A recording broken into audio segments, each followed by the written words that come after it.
And now, Team Opposition. I introduce to you Team Canada.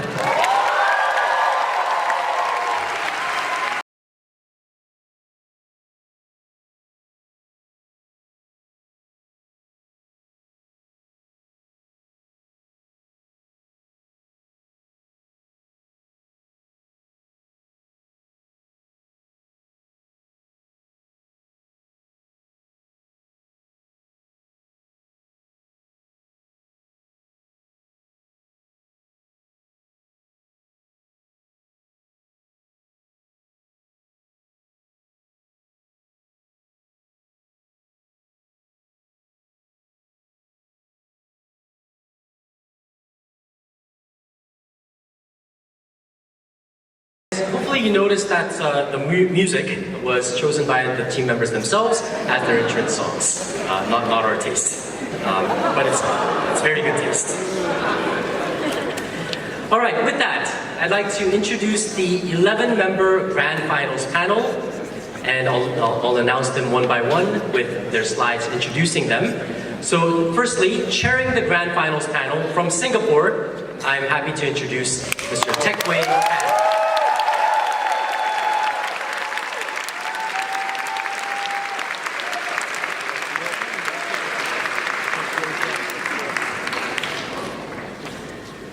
Joining Teck Wei on the panel are 10 esteemed judges.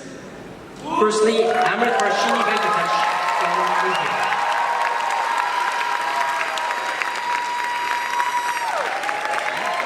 Next, Andrew Chen from New Zealand.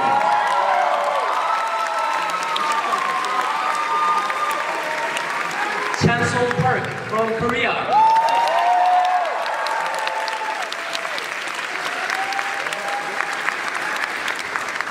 Hugh Jones from Wales.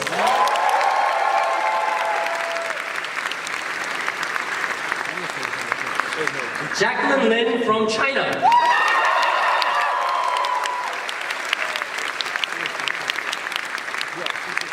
Manuel Machoro Gomez Pazuela from Mexico.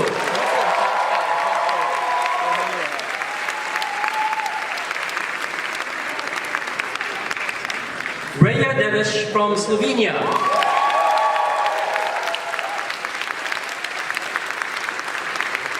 Bruce Salom Akolatse from Ghana and Turkey.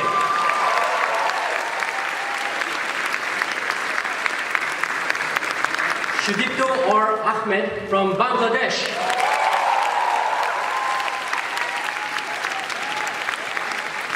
And last but not least, coming from the land of debate, arguably, from Greece, Mr. Theodore Dourias.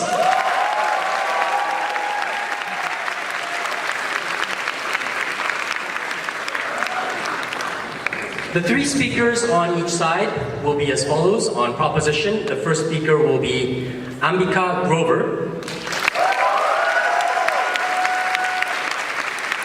The second speaker also giving the reply speech will be Vin Menor. Third speaker on proposition will be Chelsea Hu. On opposition, the first speaker will be Maria Xu, also delivering the reply speech. Speaking second will be Anushka Agarwal. And speaking third will be Rally Lin.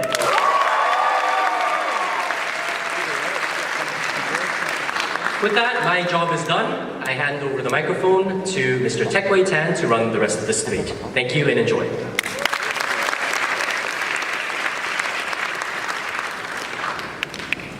Thank you. Welcome everyone in the audience behind me to what I'm sure will be a fantastic grand final. Most of you will have been in one of these debates before, whether that's 2 days ago or some in the audience 20 years ago. But for those who are here for the first time, each speaker will have 8 minutes to make their case. And we've got a volunteer timekeeper at the end, so at the first minute mark they'll make a signal like so. After which you'll see teams on the other side start offering points of information. At the 7-minute mark they'll make another signal, which means that there's 1 minute left and no more points of information can be offered. And finally, at the end of the speaker's allotted time, you'll hear this, which means it's time for them to wrap up and for the next speaker to take the stage. Without further ado, I'd like to invite the first speaker on the proposition team to open us this debate. Here, here.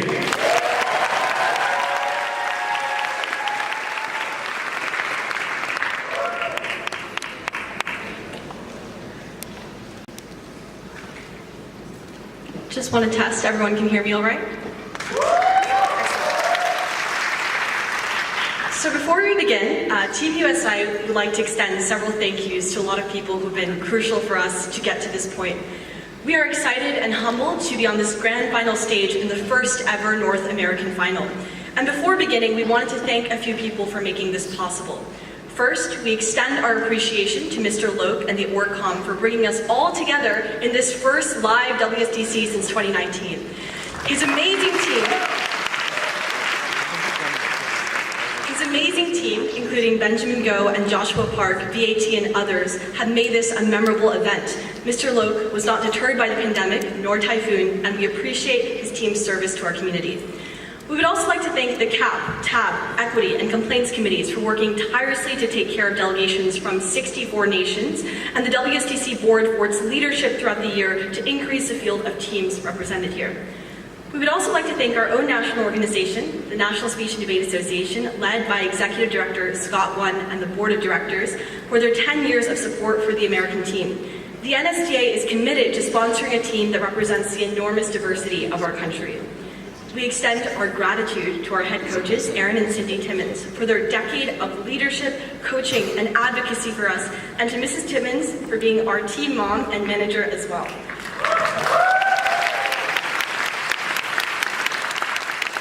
And to our coach, Aditya Dar, he kept us laughing when he wasn't making us run drills, and we appreciate everything he has done for us. On a more personal note, we cannot imagine being here without our teammates, Alex Lee and Sophia Lee, or our USA Debate family, especially the past two captains, Liana Schmitter-Emerson and Miles Wang, and of course, our families and friends who are watching the live stream now. Two final notes. Our friendship with Canada is what WSDC is really all about, from Mexico City to Singapore to Vietnam. We cannot imagine a better way to finish our year than to debate our friends.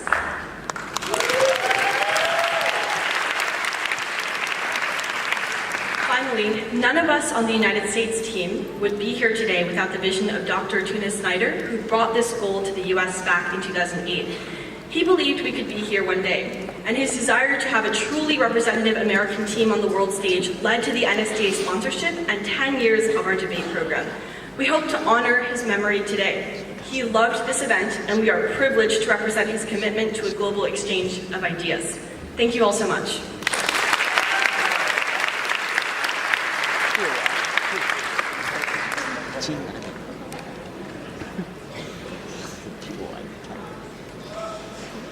Of years, humanity has attempted to self-govern. We have found ourselves let down again and again. Wildfires permitted by the government in Brazil burned down the homes of thousands. Floods in the Philippines wiped out civilizations. Poverty in the West Horn left mass starvation. And the lack of basic medical infrastructure meant children still went blind because of a lack of nutrition that was available in other parts of the world. The world of side opposition failed these people, proposition aimed to protect them. Panel, we invite you to use your imagination and join us on the side of proposition.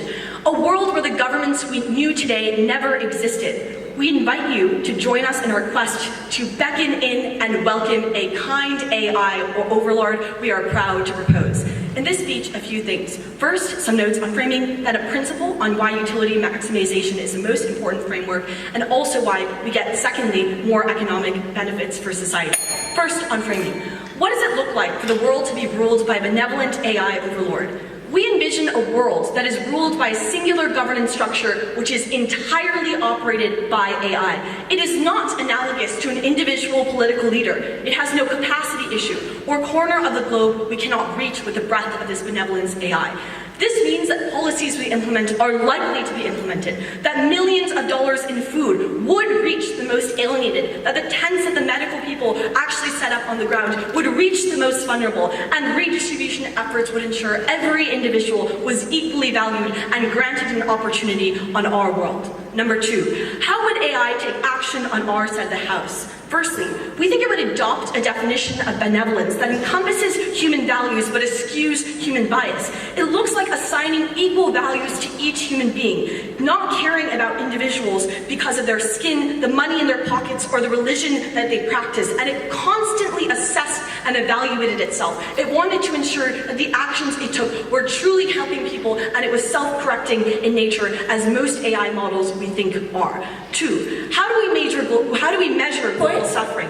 We would say we would want to measure it based on 2 criteria. Number 1, how many people experience the harm, the quantity of people, but secondly, the severity of the harm, that we would calculate the level of individual suffering down to the extent, and that's how we would get better outcomes on our side. Third, what does the counterfactual look like? We think there are 2 large conditions that a vast majority of the world lives under. 1, a world in which a vast majority of people live in authoritarian or backsliding governances, where their needs are not actively being met, or they're actively being persecuted and harmed by their government. It looks like in Tunisia, where they clamped down on African migrants, China's discrimination of Uyghur Muslims, and caste systems in India, which were intrinsic to the ideology and thus influenced the governance. But it also looks like in liberal democracies, which perhaps were somewhat able to execute utility, but were barred by ideological gridlock, where competing incentives meant your stakeholder was granted all or nothing, that the tyranny of the majority ran large and gridlock defined. Opposition needed to defend a world where all of these things exist in the absence of such AI overlord. What is our first argument then? A principle on why utility maximization is most just framework. I want to start by characterizing why the goal of maximizing enjoyment and minimizing pain is the most universal way to create policy. On our side of the house, we recognize the inherent equality of all people, and that no one's rights deserves to be weighted over another's. Our stance is simple. Assured equality is a guarantee of dignity, and a world in which we have governance structure and other people controlling the world necessarily means we cannot access this.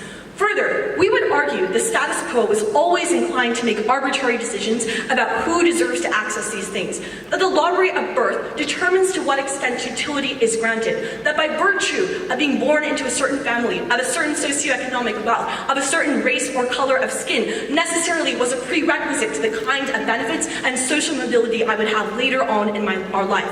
But note, the choice and autonomy are an impossible principle to fully access on their side of the house, because the way we would grant you on proposition is quite simple. We value more people's entitlement to have a good life than the choice that is exerted by the vast majority and the most privileged on opposition's side of the house. Our stance is that overarching policy, even if perhaps it was granted by an AI overlord, was better because it helped the most number of people and removed the pre-existing biases that the lottery of birth had enshrined in our societies. That is our principal push. Our second argument then is on why we get better outcomes for society, but before that, I'll take a point.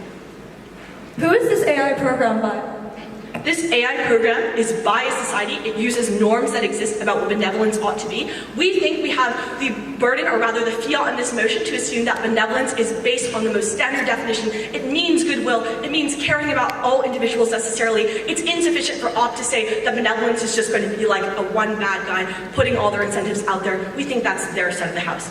Second argument why we get better outcomes for society. There are 4 reasons why humans will always make worse policies than opposition. Number 1, corruption. Even the most kind-hearted politicians who aspire to do good in the world are poisoned once they reach the top. This looks like lobbying. When pharma companies like Purdue Pharma lobby the government, they make it acceptable to overprescribe opioids to people and advertise this treatment. It looks like governments letting people dump oils into rivers that poison neighborhoods, or tech companies that put up lead wiring that ends in the death of people and causes their basic access to sustenance to be poisoned. Our side does get innovation crucially, but calculates the cost. It does not let negative externalities run rampant in society and accrue more harm than it does good. Second issue with the status quo is one in which power structures and narratives that consistently deprioritize the minorities. The vast majority of people are the ones in power, but the others are structurally locked out. That even when you did have consent, perhaps, it was an illusion. That elections that were decided on 0.5% margins deprioritized the rest of the people and put up a tyranny of majority. That you were born into a system that automatically disavowed your view. That even if you had consent, it was illusion, it was imperfect, and never granted you the access to mobility that you so desire. Third, intelligence and the capability of AI on our side of the house means we get calculated foresight. That humans are imperfect, but AI, with its unique ability to tap into empirical knowledges and the issues that we have faced in the past, makes it better. The 2008 financial crisis was a consequence of naivety, that people wanted to hope that they could keep buying homes and taking on unsustainable homes. But even when humans perhaps did have the best interests and want to give people more access to housing, they could not execute this because they did not have this empirical calculation ability you only got on our side of the house. But the last reason why we think our world is much preferable is because we eliminate, or rather minimize, conflicting incentives. AI on our side of the house took into account and granted legitimacy to all ideologies so long as it did not come at the direct cost to others, that it was likely to be susceptible or open to hearing different ideas on the political spectrum so long as it did not result in the persecution of other people. We prioritized those beliefs, still accounted and gave them a way to express them, but without at the expense of others. There were three impacts. We saw a society where wealth was distributed more equitably. We stopped climate change and the crisis of health that was failing to reach people, and materially improved the quality of life all across the world. Use your imagination, panel. AI might not be something we are comfortable with today, but we urge you, imagine a world in which benevolence is from the top, and we no longer grant power to the tyrannous. Incredibly proud to propose.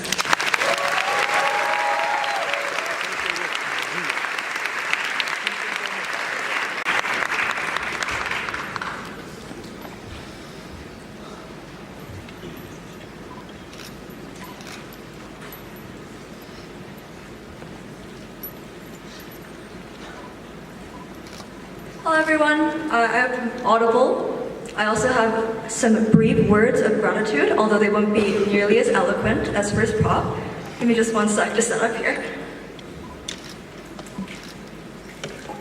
The first thing I'd like to do is thank, obviously, the proposition team in this debate, the lovely Team USA, who we love very, very much. They're very close friends. The second thing I'd like to do is I'd like to thank the CAP, the ORCOM, the hosts of this excellent, excellent tournament. Debate is kind of indescribably important to me, as I'm sure it must be to all of you as well. Thank you so much for making this happen. I'd like to thank in particular the volunteers who have given up their time and their energy free of charge to help herd around some incompetent debaters.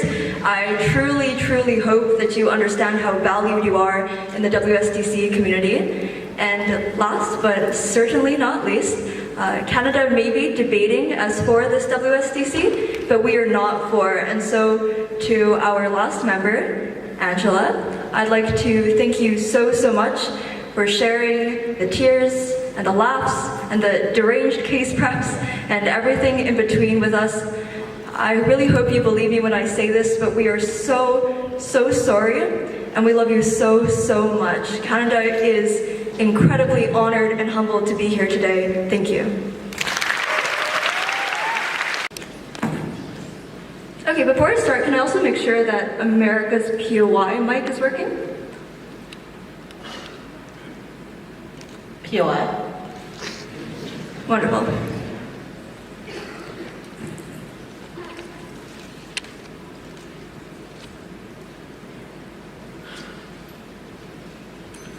America identifies one symptom of humanity, that we, by their shallow definition, are imperfect.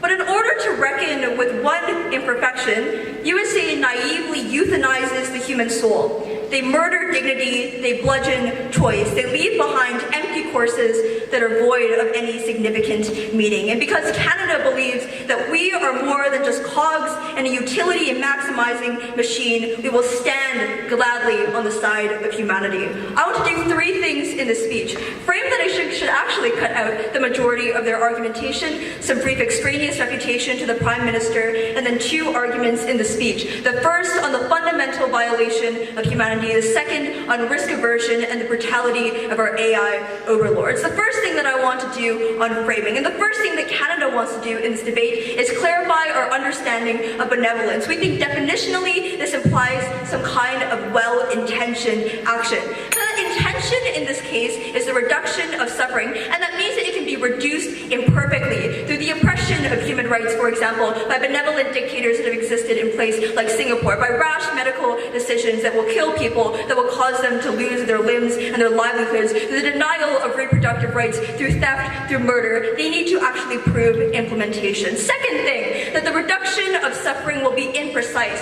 that oftentimes AI has incomplete information. Think of the hundreds of thousands of people in Central Africa who often die unaccounted for in census data, in poverty, and in medical problems. The misleading and miscalculated poverty and inequality rates that are used by ratios and formulas that will be plugged into the AI by some economist from Oxford. Most likely in this world, the technology that is created by elite, no thank you, neoliberal institutions. But secondly, it will be biased and definitively unclear if improvement will ever exist. The general AI, for example, that has been tested in court cases have found that they fundamentally rule against undocumented immigrants when they analyze legal data incorrectly. AI is built by humans, and the most elite ones, many of whom don't even understand the AI itself. It is wrong, it is bad.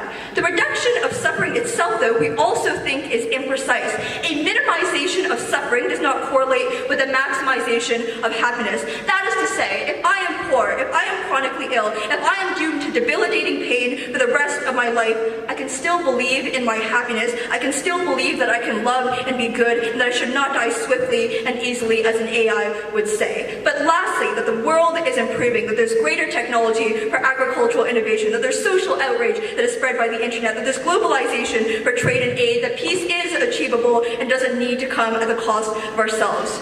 Don't let America wave this away. This motion never implies perfection of AI. They must defend the risk of fault. In terms of the principal argumentation, I think it is true but not complete. People are equal, but that does not mean that violence is equal. That means that killing one person, no thank you, to give their organs to 5 is wrong because of the violation of that one person. And their idea of entitlement and privilege simply makes no sense. If people are equal, then violating the financial autonomy of the rich, for example, in the world is not justified for the utility of the poor. On the material and externality, I just want to point out that minorities necessarily are the ones that are harmed in a Utah calculus, where oftentimes in the status quo they get special protections. Think of Indigenous Truth and Reconciliation committees that exist in governments. AI probably has no idea what that even is.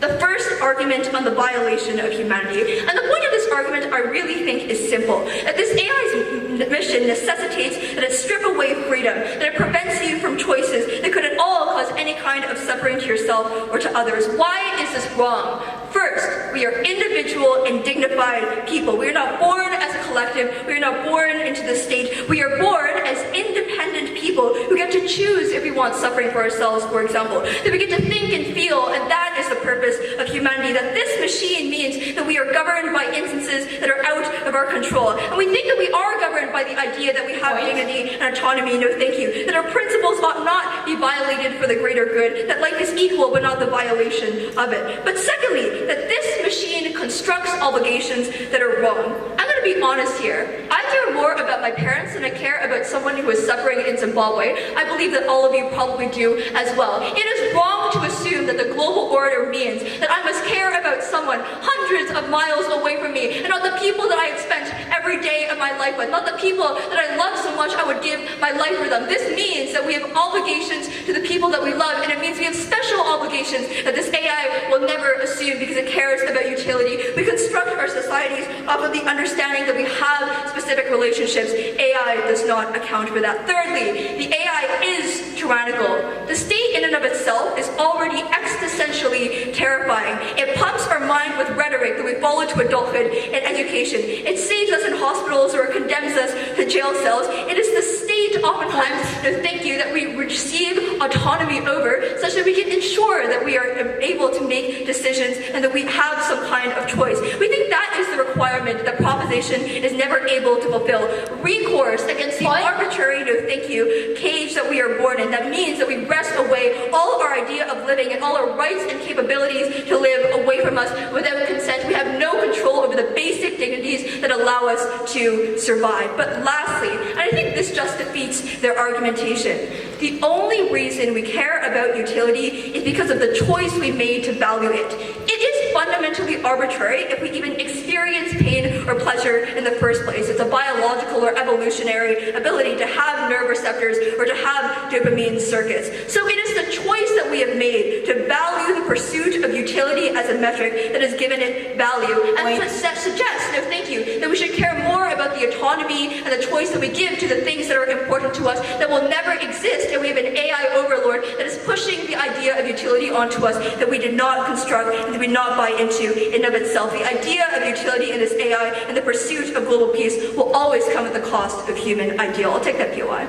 Billions of people live in systems where they have no consent. Why does your illusion of consent and to the right to this outweigh the potential to materially uplift millions and millions of those people? If oppression exists, we ought not oppress the human soul along with it. The second argument on risk aversion and brutality. There's two parts to this argument. The first, that oftentimes AI is terrifying and the people are likely to revolt against it. And I do want to point out that proposition probably has to support a world that has similar ideals and values to the ones that have today for this technology to even have been developed. And that means that we will likely look at this technology in the same way that we look upon it on the status quo, that we are scared of it, that we are scared of what is unknown oftentimes, and we are scared of things having full and ultimate control over ourselves, that we are oftentimes scared of technology, that even though we have genetically modified mosquitoes, for example, to no longer spread malaria, we're not even willing to release them into the wild because we think it is fundamentally against the ideas of humanity that we have constructed. And that means that nobody will likely buy into a lot of these state structures. There will be skepticism against the state structure. And that means that you are likely to impede a lot of the political and democratic processes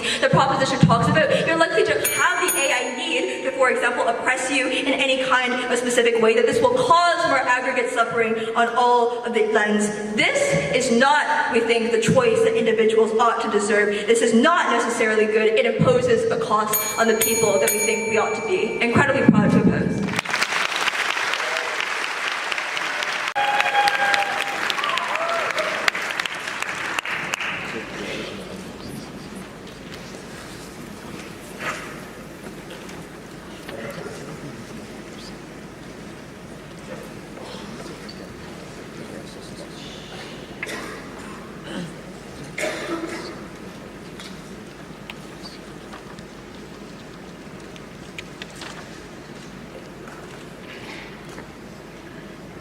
All right, can everyone hear me?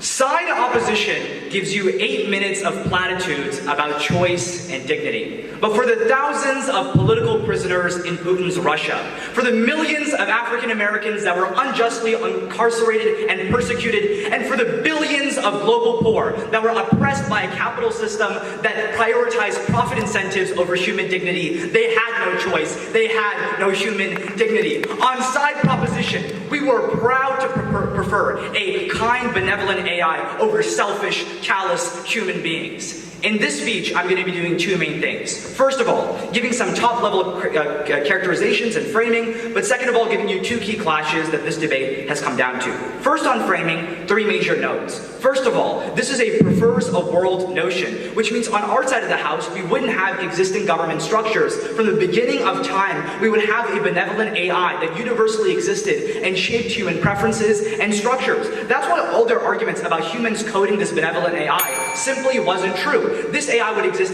independent of humanity, it would surveil humanity, and it would be smarter than humanity and make more accurate and better decisions. This also engages with their argument about people being scared about AI because from the beginning of time, AI would exist, people would be used to it. Second of all, they tell you that this AI is going to be very bad, it's going to be oppressive, and it's going to kill people. This doesn't engage with our framing about what benevolence looks like, how it respects things like basic human dignity and prioritizes things like empathy. We also tell you that not only do we value the scope of benefits, but the severity of benefits. So if people were experiencing things like murder or genocide or mass oppression, those things would also be valued in utility calculations. But third of all, they told you that this AI is going to be very imprecise, and they talk about censuses. Like, guys, censuses are done by people, not by AI. I think it's very reasonable to argue that our AI is very good at gathering information, which AI does in the status quo. Two key clashes then. The first clash is about the principle, and their argument is that this violates humans' right to choice and free will. And the first line that we get from them is that humans are born independent. This was not true. Humans were not born independent. We were born into a society and a structure of rules that was set by individual people and powerful people, and also by the state. Here's why they get no consent and free will on their side of the house.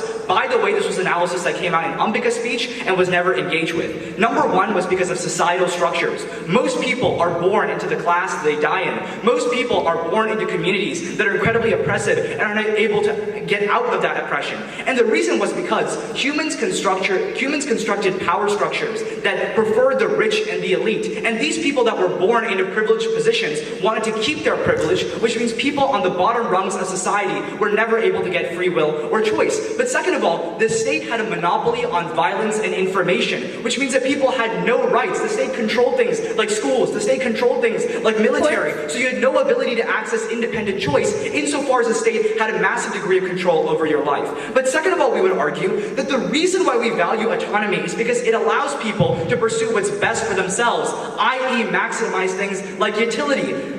Autonomy is a means to an end, and if we maximize the end on their side of the house, autonomy is just an arbitrary principle that doesn't really matter. But third of all, we would argue that humanity has a revealed preference to prioritize stability and security over autonomy. The reason why most citizens are not like Henry David Thoreau and go out and try to be independent citizens living in the forest is because humans naturally prefer things like control and security. It's why people in the United States gave up our privacy rights to support things like the NSA that fought things like terrorism. In the vast majority of states, people preferred control, they preferred stability over just random ideas of autonomy. But finally, on this principle, we would argue that we simply do not care about this principle about free will and choice. That when people were hungry and starving, they had no free will or choice. That when children were dying from medicines that were preventable, they had no free will and choice. So the most important thing in this round was the practical, was improving utility, because if people could not survive and exist on their own, they were not able to access things like choice. The other argument that they give you is about special obligations to things like children.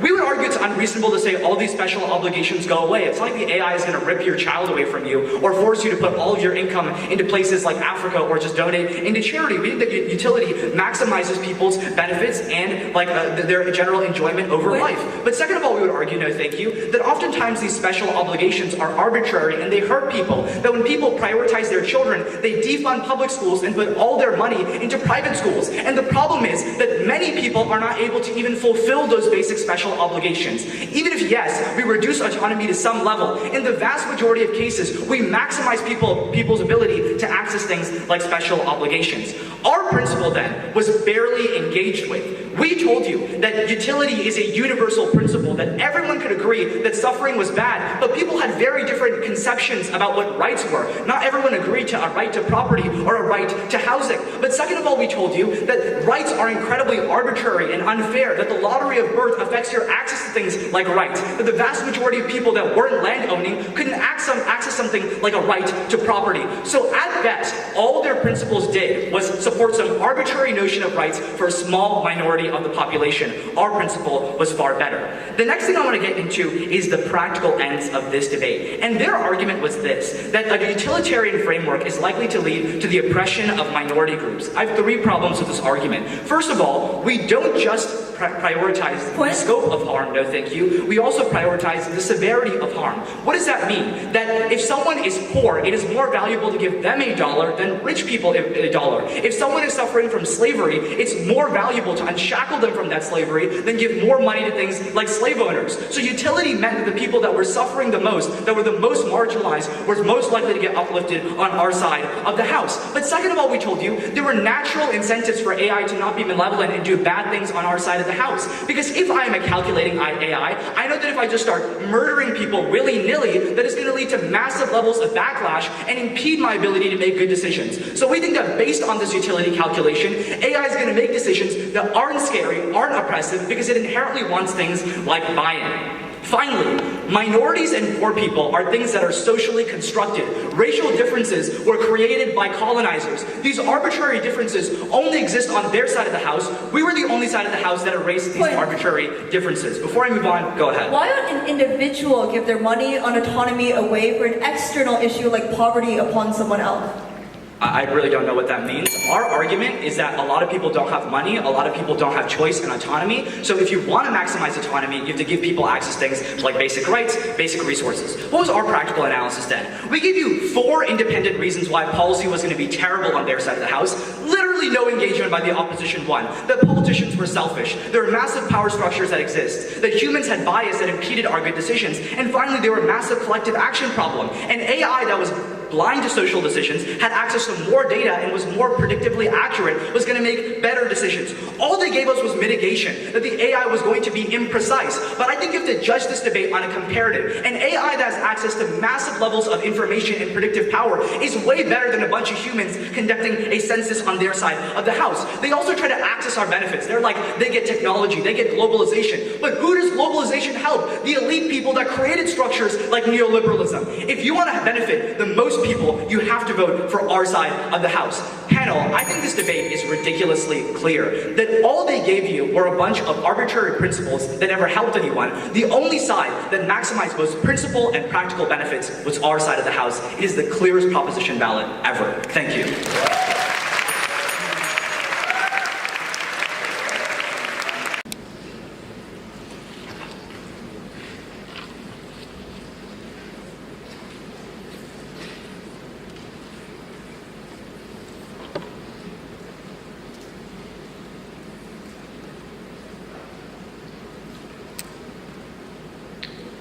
Hello, can you hear me?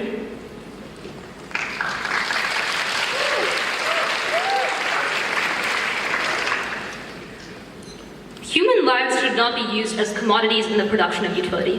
And I think centuries of human history agree with us.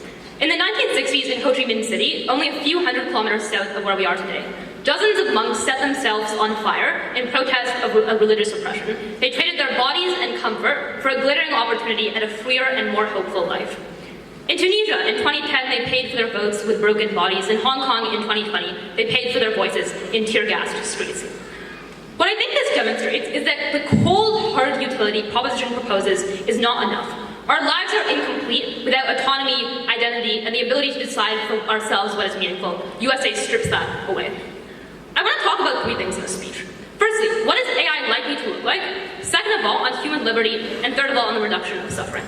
Firstly, on what AI looks like. USA keeps saying that we ought to use our imagination, but I think makes sense because very little of their framing is at all rooted in the real world. They say a series of astonishingly vague things. Firstly, there's a contradiction here, right? Their first speaker says this AI will be programmed by society. Then their second speaker says this is from the beginning of time, and like the Big Bang is somehow going to create this magical AI that will solve every problem in the world. This these are 2 contradictory things, and neither of them independently make sense. Clearly, the 9 billion people of the world are not going to sit down together and make an AI that is good for everyone. This is going to be elites who are in positions of control, who have the ability to do things like code and create technology. The Big Bang explanation is even worse, because I feel like an AI created in the year 0 is probably not going to be very good and achieve any of the outcomes that they want. So I think they do indeed need to defend an AI that is imperfect and bad in many cases. Second of all, they are deeply unclear as to what constitutes suffering and how this will be measured. Their first speaker just says they will assess the severity of suffering. How do you assess the severity of suffering? As they suggest, governments for many years have failed to do so. I don't think implanting a robot, which has never even had human experiences, is going to solve this problem.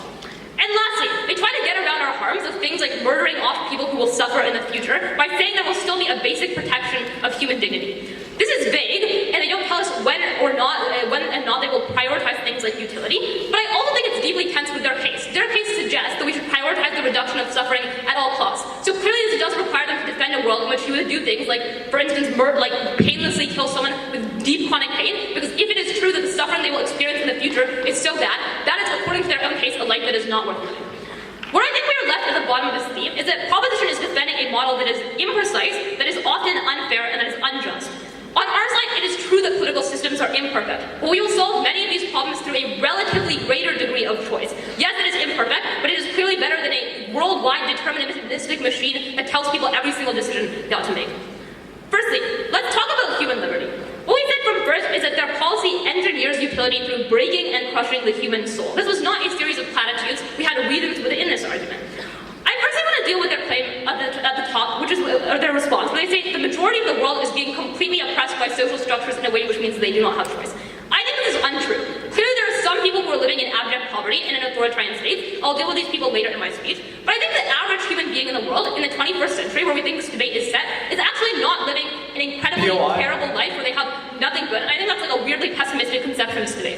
I think the average human being in the world is probably in the lower middle class in an area like, in like a suburban area in India, let's say, where it's true that they don't have perfect economic conditions, where they can probably access a decent standard of living, things like food, basic education, and where even if they are not incredibly rich, they are able to make decisions in their personal lives that correspond to what they want.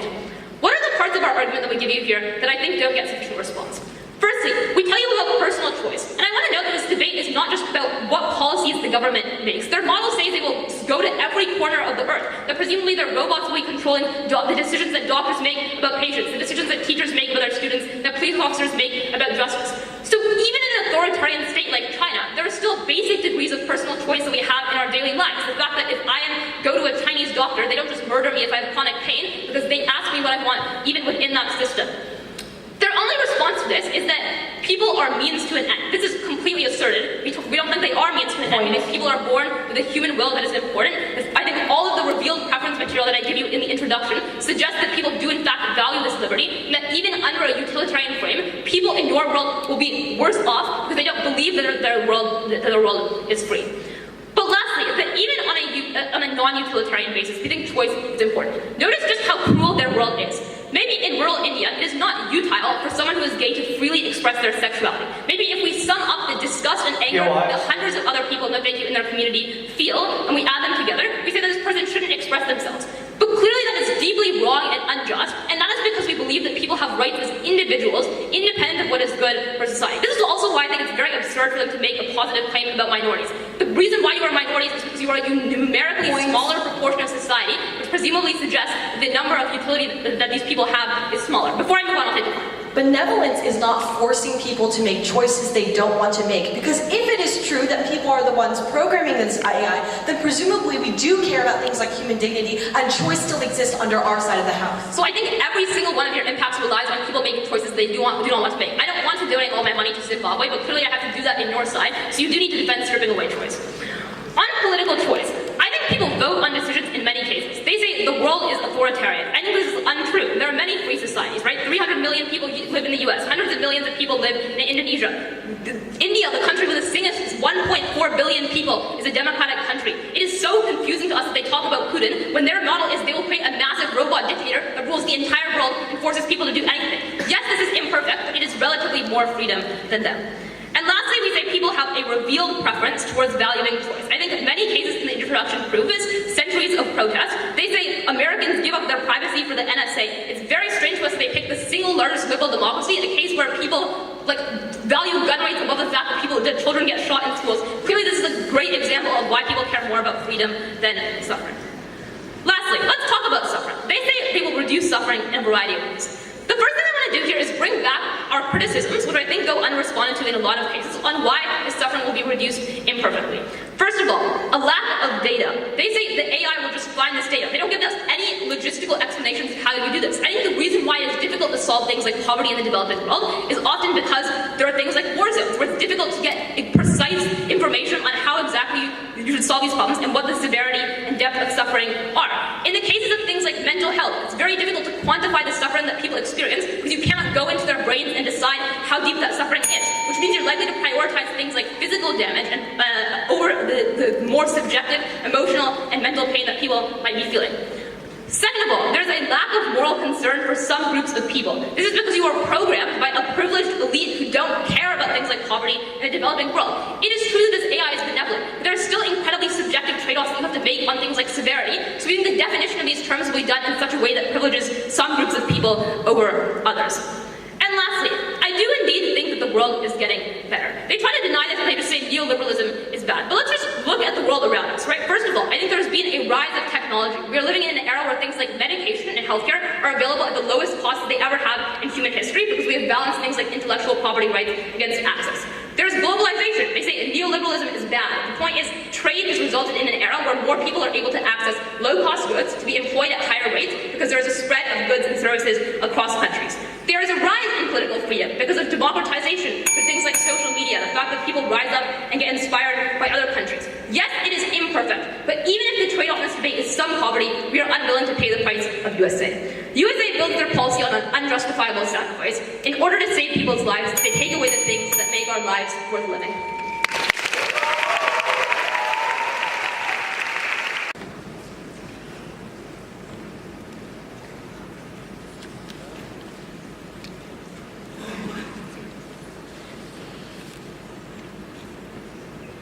Can everyone hear me?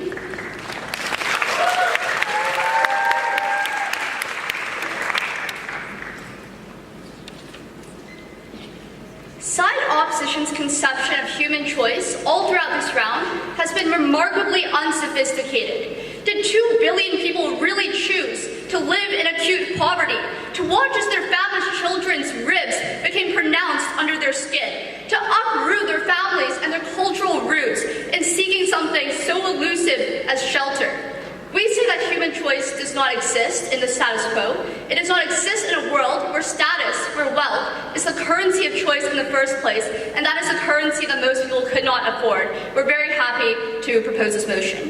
In this speech, then, I want to engage in 2 main questions. Firstly, I'll talk about the theoretical debate and establish why utility maximization is the most principally justified framework of global governance. And second, I'll engage with all their content on the real world, how this AI leadership will unfold, and why we think it will be benevolent, as is stated in the info slide.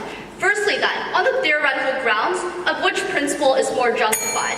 Notably, our claim here, never addressed by the first or second speaker, was that utility maximization regarded everyone's happiness as equally valuable, that it followed fundamentally from our notions of human equality to say that utility is utility, no matter who experiences it. And notably, their only comparable claim here is their own positive material on special obligations. I want to note 2 main reasons why you cannot believe their claim over ours. Firstly, was the extent of their argumentation here, if you really listen to it, is exceptionally shallow. It is just a series of intuition pumps about how we generally think within society that it's correct and it's right to prioritize people like our children, like our parents, with no analysis as to why this should actually be the case in terms of how we rule the world. Why should someone born 50 meters south of the border be denied things like healthcare, like education, simply because of where they were born geographically? We said that oftentimes special obligations were constructed and born out of arbitrary things, like the place where you are born, or the family conditions that you have. And there was absolutely no morally justified reason to prioritize the welfare of someone who is just more proximate to you by a result of all these arbitrary and undeserved factors. I think their better principle here is really on choice. And this is all their rhetoric about like how we're incomplete without choice in society. I want to note a few main responses, and this will deal with the vast majority of their case right off the bat. Firstly, free choice is a myth. Because every choice that we make stems from our ideas of what is actually valuable in our lives. But most of the time, we do not actively dictate those things. It's oftentimes your family pushing things like religious indoctrination upon you to tell you what is actually valuable within your own life. But moreover, there are informational deficits that we all suffer from. So even if it is a case that you freely created these value systems that you do have, presumably you lack the information, and governments lack the information to actively do things like fulfill those sense of values. The last thing note here is that in our world, free choice is more of a myth than ever. They cannot characterize the state of a world as not being one that is extremely dire when 2 billion people live in acute poverty. But even if they could say that we're gradually trending towards a better world, know that this motion on a strategic note was a retrospective one. It's a prefers that motion, meaning that we're actually debating on which society we think would have been preferable if it existed throughout all of human existence. And that human existence was corrupted by things like slavery. They could not just pretend that life was getting better and it was always this way for individuals. But secondly, recognize that choice is only valuable because of the utilitarian consequences of that choice. This is intuitive. Oftentimes we sacrifice things like degrees of choice in order to live within societies. This is why we don't think anarchy is really a persuasive and a compelling version of choice. Insofar as you're still subject to things like the violence of your neighbors, you're still subject to things like the violence of other individuals and being constantly subject to people who are just physically superior to you. We sacrifice choice on so many grounds whenever we do things like pass a law and say this is the rule of our society in order to really recognize things like human dignity, to not make people subject to fundamentally coercive conditions of where they're born or their physical conditions, things like that. But the third thing to note here is that even if choice was real and it was valuable, side opposition only actually offers a veneer of choice. And this is because you cannot make choices if your basic needs within life are fundamentally unfulfilled. Oftentimes, things like access to sanitation, access to poverty relief, access to disposable income is the only way that you can access things like economic liberty, like deciding which school you want to send your children to. Clearly, if you cannot afford that school, it is simply off the table in the very first instance. We say that utility is a prerequisite to choice in all that sense. But secondly, they're misprioritizing actors here. Maybe it is true that some wealthy oligarchs right now are able to have free choice. You can do things like buy international trips on your great yachts on side opposition. But we said that this choice of a wealthy oftentimes came at the expense of people who are far more vulnerable, who on a utilitarian basis would be prioritized under our side of the house insofar as they suffer the worst possible harms. The last thing to note here is that in the vast majority of cases, people do want to do things like maximize utility in the world. This is a concession that we get under their side of the house when they say that we're gradually verging towards things like reducing human suffering. So clearly it is a choice that we're all making to try and do things like maximize utility. You just do that far more effectively under our side of the house when you're not constantly subject to people like corrupt governments, corrupt oligarchs who forcibly impose their will upon others, even at the expense of global utility. Second theme then on the real world and how this unfolds. Now, side opposition invests a truly extraordinary amount of time in contesting the info slide here. They oftentimes say things like, this is an imprecise evaluation of what we think is good, what is utility. No, it's not. Oftentimes they say the severity and the scope of people affected are the main metrics. We made that extremely clear under our side of the house. It's not just arbitrary or imprecise. But the thing to note here as well is that this is just remarkably uncomparative. Even if artificial intelligence technology is not perfect and doesn't have all the information in the world, at least it was free from human biases in terms of how you interpret that information, in terms of who you actually want to include in your census. That is why so much information is incorrect, because of things like bias that fundamentally pervade into that information. Their second argument, by the way, is fundamentally tense with the entirety of their case, where they say that people will not buy into what they perceive to be an illegitimate source of authority. If people can opt out of the source of authority, clearly they can still access choice under our side of the house. I don't think that they could have their cake and eat it too. They need to choose one conception of their case. Now, the last thing I want to address is the real state of the world. Was in their second speaker, they pivot pretty heavily and talk about how things are gradually on a trajectory of improvement. As we said, this would exist in a historical manner, but also I want to provide some structural reasons as to why the state of the world is inherently so deprived under their side of the house, which enhances all our constructive argumentation never dealt with on alleviating human suffering. Firstly, because global leaders will disproportionately sacrifice moral character, sacrifice benevolence in order to rise to the top. There's an adverse selection effect where the only people who can actually consolidate power and do things like global governance are the individuals willing to engage in corruption, willing to get money from cronies, because that makes them the wealthiest and that gives them the most capital to entrench their own power. This means that global governments are tending to become ultimately more corrupt in nature rather than the good and healthy perception of governments that they have under their side of the house. But the second thing to note here is that we live in an efficiency maximizing world, which oftentimes compromises our ability to actually act in moral ways. Recognize, therefore, under our side of the house, when you already maximize utility, that is presumably when you can consider more things like how you should act as a moral character. Under our side of the house, we say that global policies should presumably maximize utility. That does not mean you have absolutely zero individual choice, at the point at which you can still do things like decide how you want to raise your children or the culture that you want to engage in. Understand that choice is not just anarchy, it is not just the ability to freely dictate what you do. It is having the resources to do so, it is being free from your fundamental conditions at birth we're so happy to propose.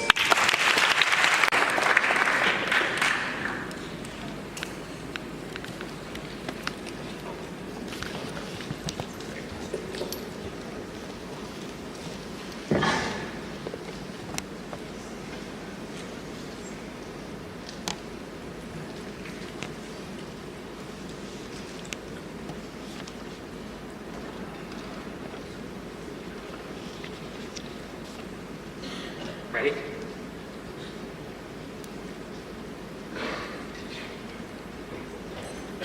I think perhaps our greatest human asset is our ability to catalyze change. Protesters in Hong Kong, Myanmar, and Russia turn out to rail against governments that they do not think represent them. Entrepreneurs in Rwanda develop blood delivery technology that saves thousands of lives.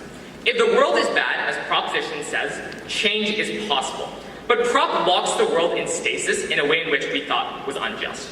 At the top of my speech, I'm going to do 3 important things before getting into the themes. The first thing to point out is just because not everyone can access a right does not mean that right does not exist. Infant mortality is high in many parts of the world, and some people do not get to live past the age of 10. That does not follow that we should kill everyone, but instead that we should solve the problem. I think their policy leads to the undignified way of eliminating these rights rather than the better way of solving the problems under our side. The second thing to point out is, at what point does this proposition draw the line? They say benevolence means that the AI taps into human values and therefore respects dignity. But as we pointed out and gets no response, their utility maximizing machine needs to reduce suffering at the expense of people. And the important thing to note here is that every decision they make is zero-sum. More money to people in welfare means people die from a lack of medical insurance because Medicaid isn't being funded. A vaccine that goes to one person does not go to another. We think these are trade-offs. They are trade-offs that AI has to make that leads to suffering, and they are trade-offs that we thought people should instead be given the autonomy to make under our side. But thirdly, they say since the AI from the beginning of time has existed, people will trust it. What? No. People are born from the beginning of their lives into governments, but that doesn't necessarily follow that they trust them as well. We suggest that many people will not trust the AI, and that is going to lead to them revolting and standing up against us. And they say in third, they say, this is a reason for why the AI will act well, and therefore that is tense. But this isn't true. Why will the AI use carrots when they could instead use sticks? Something we pointed out in first. Proposition says there is no corner this AI cannot reach, and that is a reason for why it will not act well, but it will painlessly euthanize the human spirit. I'll chat about 2 things. 1, the degradation of morality. 2, on whether or not they get better social outcomes. 1, on the degradation of morality.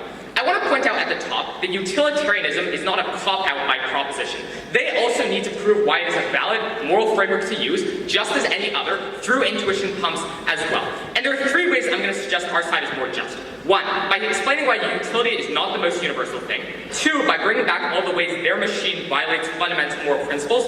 3, by weighing this up against their principle on circumstances. 1, why is utility not the most universal and best form of evaluation? What we pointed out is that utility itself is contingent on autonomy. Things are only valuable if we choose to value them, and biological instincts around pain and pleasure are entirely arbitrary. The only response we get from their side is a counter-assertion that choice is a means to an end to get utility. Really? When the German army was marching upon Jewish communities in World War II, they took up arms and fought back, even though there was certainty of death. I think people value choice. And the structural reason why is because choice is the only thing that keeps us sane and in control of the world. That the difference between life and death, because we don't consent into either one, is not the fact that we experience things, but that in life we can choose to experience things and experience those things meaningfully. Utility is not the most universal form of thing. Secondly, bringing back all the reasons why their machine violates fundamental moral principles. We told you 3 things. 1, their machine does not respect human dignity. That people are not part of a collective utility maximizing machine, but individuals with rights that we should respect. We shouldn't take 6 organs out of one person to help 6 others, because that violates their fundamental dignity and what we think makes them human. 2, because their machine ignores special obligations. The obligation of a parent to a child, or the state to the citizen. And if their argument is people don't consent into the state, that is a reason why we should give them a vote, not a reason why we should impose an AI overlord to make all the decisions for us. In fact, their system is more unjust. But thirdly, that the utility maximizing machine ignores fairness. That people should get what they deserve, not necessarily what is likely to make them best off. The last thing I want to do in this theme is to weigh this against their argument about how the underprivileged have no autonomy under their rule. The first thing we pointed out is that their view of autonomy is narrow, that choices are contextual, and what you choose to make out of your material circumstances can still be valuable. The poor person in Bangladesh will probably never go on a yacht and enjoy their life there. But that does not mean that they cannot enjoy a moment with their family, having dinner with their child over lunch. They cannot bask in the sunlight, for example, and go outside and enjoy those parts of their lives. There are small choices you can make, and those choices we pointed out were still meaningful. 2, because the axis of oppression that may exist because of a lack of material circumstance is only one axis, and that that their model oppresses you in ways that are not material, that it takes away the last vestiges of your meaning, it teaches you how to take care of your kids, and the more they say that AI has no corner of the world that they cannot reach, the more they need to concede an imposition on personal lives. Under their side, people have the profound feeling of hopelessness, knowing that there is no change to change their lives. And that is true for everyone, rich or poor. These are people who are all vulnerable and who we should all care about. But thirdly, on the way up, we may have a suboptimal system now. Their suboptimal system is forever. Once they've reached the perfect utility-maximizing society, the Wall-E-like paradise of hedonism and pleasure, every generation going forward is deprived of choice. Our world is getting better. Their world is permanently deprived of meaning. Second theme on the reduction of human suffering. Go ahead. Side opposition's burden in this round is not just to criticize AI leadership, but to defend the corrupt politicians that we said were systemically filtered to the top, intergenerational wealth that does not resolve over time, but instead compounds itself. Let's talk about this now, on the reduction of human suffering. The first thing to explain is that their AI does not reduce human suffering very well. We told you 4 things that get minimal response. 1, that the reduction of suffering is not the maximization of happiness. That you could get more happiness from, for example, a breakup, because that leads to you being better off and better equipped for relationships in the future. But the AI does not care, because that is something that minimizes suffering. 2, that their AI does not have perfect information. And we agree that under our side, we do not have perfect information either. But their AI will often be programmed in a bad way that is likely to lead to bad things. 3, that their AI was programmed by people, and those people would be flawed as well. And the motion info slide literally says that this is programmed by someone, so they can't just assume it exists always since the beginning of time. But 4thly, that suffering is meaningful, and that irrespective of whether suffering is good or not, that can bring us benefit. The second thing I want to point out is that the world is in fact getting better. They say there's selfishness, there are collective action problems. We gave you a few key forces that were pushing back against those. The first was basic human empathy, that people do in fact care about one another and want to help each other. And that is likely to increase in the future as access to education and knowledge increases, and people debate, like we are doing here, about what is moral and what is not. That brings us closer to what an ideal moral society should be. Secondly, because selfishness itself catalyzes change. We told there was competition between governments, there was competition between businesses, and that provides accountability for corruption, and it leads to a resolution of collective action problems. 3, because there are incentives for cooperation among people. The Montreal Accords were signed so that all countries could tackle existential threats towards theirs. I think people have selfish incentives to do that, but they also have altruistic incentives as well. But 4thly, on the exponential nature of growth, and this is crucial, even if we can only get some changes under our side, the fact that change is exponential is crucial. The fact that in the last 100 years, the infant mortality rate has decreased rapidly, that technology has rapidly advanced. Even if we only get some change, that change magnifies hugely. The last thing we told you was about existential risk. That people would revolt against AI, and they would put them down in a cold steel. That even if the AI could calculate some things well, they could often kill people and do bad things in the reduction of suffering. I think side proposition instrumentalizes people as a means to an end. It treats them as cold, hard gears in the machine of utility. We oppose that. Very proud to stand in opposition.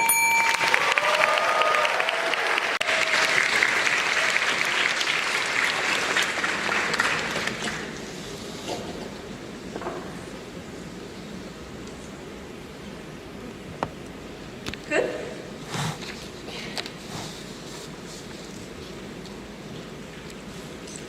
By the end of this debate, what America has succeeded in providing us is a hung principle that was completely ungrounded in reality.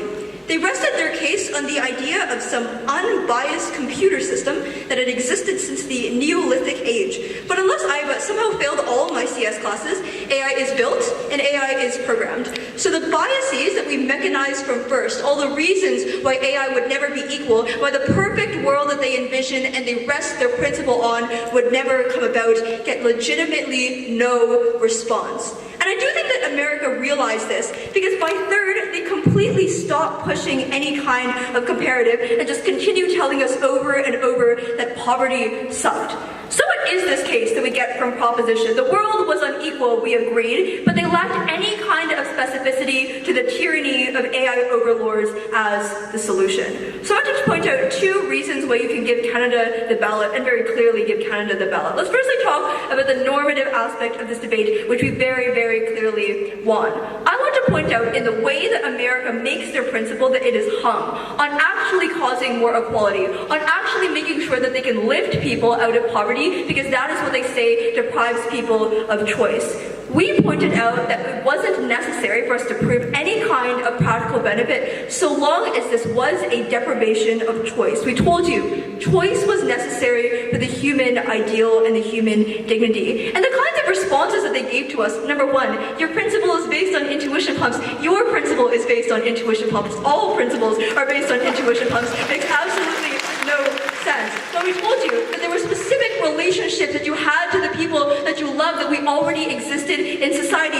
Second told us that this was arbitrary. Yes, it's arbitrary that I'm born in a family with my parents that I love so much, but that doesn't mean that I wouldn't prioritize my parents over someone that is living in Angola. And that's a way that we structure our society, that we have relationships and obligations to the people that we love, and that doesn't necessarily extend to the obligations that we have to somebody that lives across the world. Proposition never proved that. We told you there was a loss of dignity under a tyrannical state that would never give you recourse, and Proposition gave us no response. In fact, Proposition agreed that choice in and of themselves was important because they end up resting their case on it. They say that the biggest deprivation of choice is poverty. I'll outweigh this now because I just genuinely think that this principle made absolutely no sense. The first thing, they never proved the obligations that we have to other people. Perhaps poverty is horrible. That does not mean that I bear a personal obligation or responsibility to the system that I must now be forced into. Secondly, we told you that AI in and of itself was uncertain and imprecise, and so the speculative benefits of having any kind of equality or having any kind of poverty with the lack of information that you had, but the biases that were present in AI were not as important as the certain normative harm of never being able to access a state that would actually give you any form of recourse. Thirdly, we told you their principle maximizes benefit to a select group of small individuals at the cost of everyone else. Our principle is a violation of every single individual. If we cared about equality, we were clearly ahead. The second thing I want to do then is tell you why you can vote for us on the practical as well. Because I genuinely think we give a lot of material that Proposition just refuses to respond to. We give you reasons why it is the case that people are unlikely to buy into a system that is so scary and so uncertain as AI is. And as Proposition just realizes this is their strategy in this round,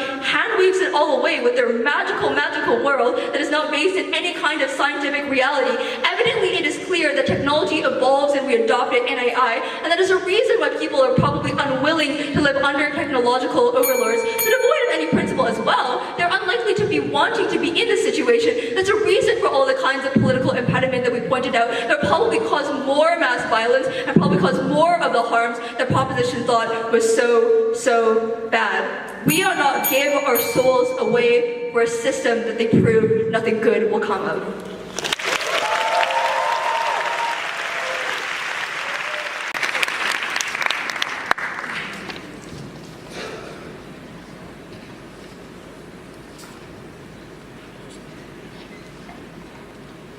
All right, am I still audible?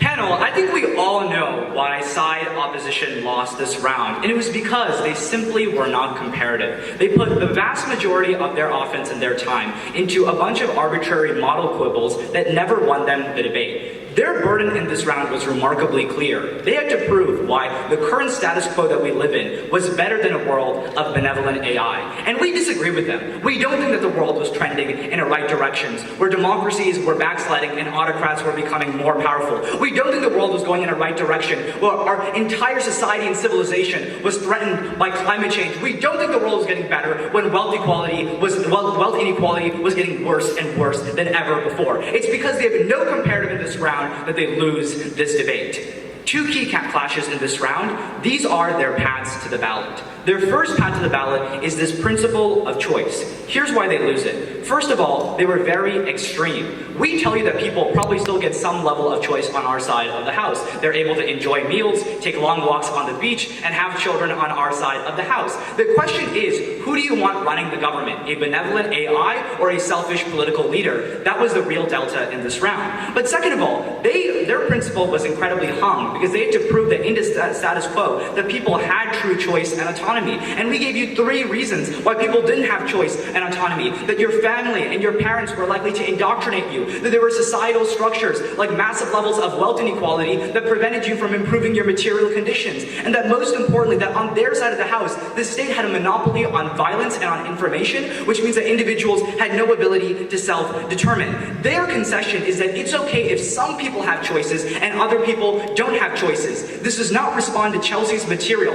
which is that when some people have choices, they use those choices to oppress and limit the choices of others. When rich people have all the power, they use that power to prevent poor people from getting access to things like autonomy and choice. That's why selective choice and autonomy was so bad on their side of the house, because it was oppressive and it would only allow a certain small group of people that had access to choice to magnify that choice on their side of the house.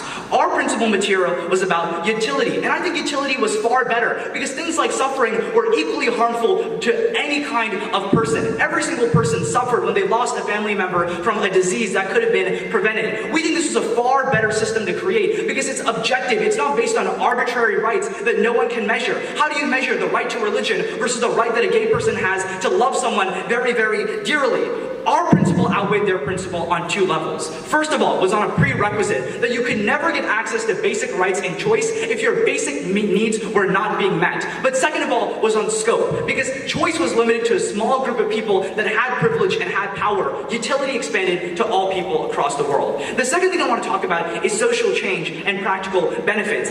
At best, what they gave you was mitigation. They told you that AI was imperfect and imprecise. This was not comparative. They never tell you why the status quo is any better. We tell you there are natural reasons why AI is better. It has more access to things like data. It is self-correcting, so when it sees harms that exist, it's likely to improve upon those harms. And finally, we told you that because it rules the world, it's probably pretty easy for it to do things like gather data and info. They tell you about how there's backlash, but Chelsea already tells you that this is tense with their case. Why do they never get practical change on their side of the house? We gave you 4 different reasons as to why they never got benefits. Why political structures were against the poor. There were power social structures that exist. There was human bias, and there were collective action problems. When you had a unified objective AI on our side of the house, they were able to identify problems and solve those problems. And even if it was imperfect in the short term, it was self-correcting. So on our side of the house, massive issues like climate change that weren't getting solved would get solved on our side of the house. At the end of the day, this debate is remarkably clear. Do you want to vote on an arbitrary principle about choice that is not inclusive to the vast majority of people, or do you want to maximize utility, something that helps the most marginalized, oppressive people across the world? We preferred benevolent AI to selfish, callous humanity. Thank you very much.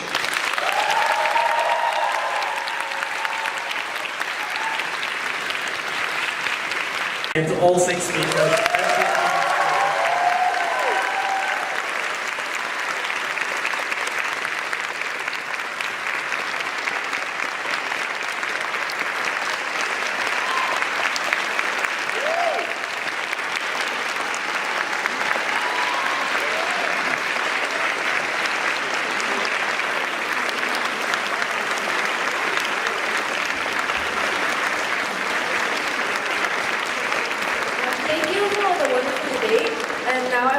Kindly invite all the debaters, the team managers, coaches, and observers towards the canteen for a short tea break, and while the panelists can follow me towards the deliberation room. Thank you so much.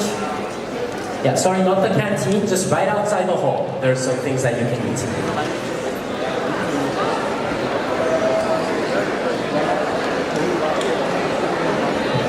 Please be back by 3:45 for the closing ceremony.